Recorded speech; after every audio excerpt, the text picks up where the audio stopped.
Super tuber में आप लोगों का स्वागत है। तो फंटास्टिक फोर का नया ट्रेलर आ चुका है और हम लोगों को इस ट्रेलर से ये कंफर्म कर दिया गया है कि आखिर इस मूवी का नाम फंटास्टिक फोर फर्स्ट स्टेप क्यों रखा गया है। आखिर यहाँ कौन अपना पहला कदम चलने वाला है और ये इतना इम्पोर्टेंट क्यों है कि इस पे पूरी एक मूवी बन रही है। तो देखो, ट्रेलर में हमें साफ साफ ये बता दिया गया है कि सुजन स्टॉर्म प्रेग्नेंट है, जिसका मतलब है कि मार्वल के सबसे ताकतवर कैरेक्टर में से एक फ्रैंकलिन रिचर्ड्स पैदा होने वाला है और ये एक ऐसा ओमेगा लेवल म्यूटेंट है जिसके लिए यूनिवर्स को क्रिएट करना, डिस्ट्रॉय करना, मैटर मैनिपुलेशन करना बच्चों का खेल है। और ये जो फर्स्ट स्टेप है ये इसी का होने वाला है, जो कि मोस्ट प्रोबेबली मूवी के लास्ट में होगा या फिर मूवी के पोस्ट क्रेडिट सीन में। अब सवाल ये है कि आखिर इतनी जल्दी फ्रैंकलिन रिचर्ड्स को क्यों इंट्रोड्यूस करवाया जा रहा है। मतलब ये MCU में फंटास्टिक फोर की फर्स्ट मूवी होने वाली है और इतनी जल्दी इन्हें बच्चा करने की क्या जरूरत है।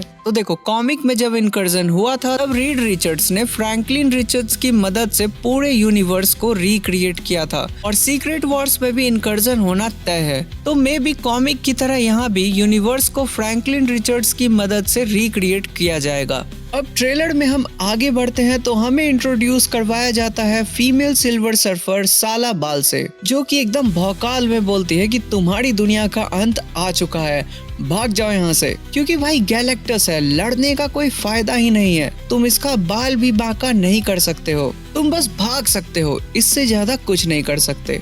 आगे फिर हमें फंटास्टिक फोर की कार भी दिखाई जाती है, जिसका एक वेरिएंट हमने डेडपूल एंड वुल्वरीन में भी देखा था और यहाँ पे ये कार एकदम विंटेज स्टाइल की है। और आगे सूजन भी यहाँ रीड को कैप्टन अमेरिका की तरह लेक्चर देती है कि हम साथ मिलकर लड़ेंगे और साथ मिलकर जीतेंगे, एक फैमिली की तरह। फिर एक एक करके हमें सारे फंटास्टिक फोर के मेंबर्स की पावर्स दिखाई जाती है और यहाँ सबसे इम्पोर्टेंट था रीड रिचर्ड्स की स्ट्रेचिंग पावर, क्योंकि ये हमें पहली बार दिखाया गया है। और लास्ट में हमें दिखाया जाता है ये एपिक सीन जिसमें गैलेक्टस अर्थ पे चल रहा है। तो एनिमेटेड सीरीज और कॉमिक में भी कुछ ऐसा ही होता है, जिसमें पहले तो गैलेक्टस उस प्लेनेट पे जाता है, फिर एक मशीन लगाता है जो उस प्लेनेट की लाइफ फोर्स को सोख लेता है और फिर गैलेक्टस उस पे फीड करता है। अब यहाँ ध्यान देने वाली बात ये है कि इस यूनिवर्स में फंटास्टिक फोर के अलावा और कोई प्रोटैगनिस्ट नहीं है, तो मे बी वो लोग अपने इस प्लेनेट को नहीं बचा पाएंगे और उन्हें भागना पड़ेगा, जिसकी तैयारी रीड पहले से ही कर रहा है।